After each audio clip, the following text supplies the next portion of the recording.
انسان کی فطرت کا سب سے جو لطیف جذبہ ہوتا ہے نا، وہ محبت کا ہوتا ہے۔ لیکن ہر محبت یہ یکساں نہیں ہوتی۔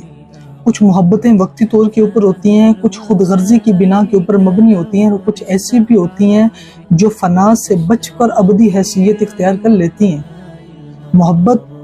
محبت جو حقیقی ہوتی ہے نا، یہ ایسی ہی محبت ہوتی ہے کہ جو دل کو پاکیزگی عطا کرتی ہے، جو روح کو سکون دیتی ہے اور انسان کو اس کے خالق سے جوڑ دیتی ہے۔ محبت حقیقی کیا ہوتی ہے؟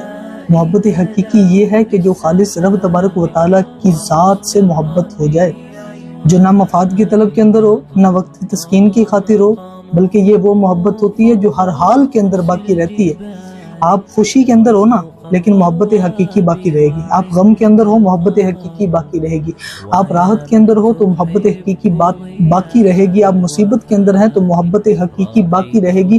جب سب دنیا دار ساتھ چھوڑ جائیں نا، سب لوگ ساتھ چھوڑ جائیں، تب بھی صرف ایک ذات باقی رہتی ہے، وہ وہی محبت حقیقی ہوتی ہے جو آپ نے رب تبارک و تعالیٰ کی ذات سے کی ہوتی ہے۔ اللہ تبارک و تعالیٰ نے قرآن کریم کے اندر ارشاد فرمایا والذین آمنوا اشد حبا للہ، اور ایمان والے تو اللہ تبارک و تعالیٰ سے بہت ہی زیادہ محبت کرتے ہیں۔ ہاں، یہی محبت دل کو یقین دیتی ہے، دل کو صبر دیتی ہے، دل کو شکر دیتی ہے۔ یہی محبت ہمیں قناعت کرنا سکھاتی ہے، یہی محبت عبادت کرنا سکھاتی ہے، اور خلوص سے بھی بھرپور یہی محبت ہوتی ہے۔ محبت حقیقی وہ خزانہ ہے کہ جو دنیا کے اندر سکون دیتا ہے، آخرت کے اندر کامیابی دیتا ہے۔ یہ وہ چراغ ہے جو اندھیروں کے اندر روشنی بھی دیتا ہے۔ یہ وہی انسان سچا عاشق رسول ہوتا ہے جو اللہ کے حکم کے مطابق اپنی زندگی گزارتا ہے اور ہر نفس میں رب کی قربت تلاش کرتا ہے۔ اور مجھے وہ رابعہ بصری رحمہ اللہ تعالی، ان کا قول یاد آیا۔ رابعہ بصری رحمۃ اللہ تعالی علیہ کا ایک زمانے کے اندر میں نے قول پڑھا تھا۔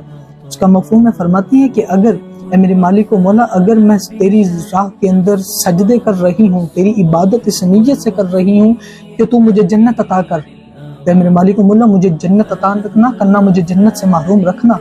پھر دعا کرتی ہیں، اے میرے مالک و مولا میں تیری عبادت اس لیے کر رہی ہوں کہ تو مجھے جہنم سے بچا لے، جہنم کے اندر نہ ڈالنا۔ تو میرے مالک و مولا اگر اس نیت سے میں عبادت کر رہی ہوں تو مجھے جہنم کے اندر ہی ڈالنا۔ اور پھر دعا کرتی ہیں، میرے مالک و مولا اگر میں خالص تیری ذات کے لیے تیری محبت کے اندر گرفتار ہو کر، رب کی محبت کے اندر آ کر میں اگر تیری عبادت کر رہی ہوں نا، تو میرے مالک و مولا مجھے اپنے دیدار سے محروم نہ کرنا۔ یہ کوئی چھوٹے جملے نہیں ہیں، یہ بہت ہی گہرے جملے ہیں، اور یہی محبت حقیقی کا اصل سرمایہ ہوتا ہے۔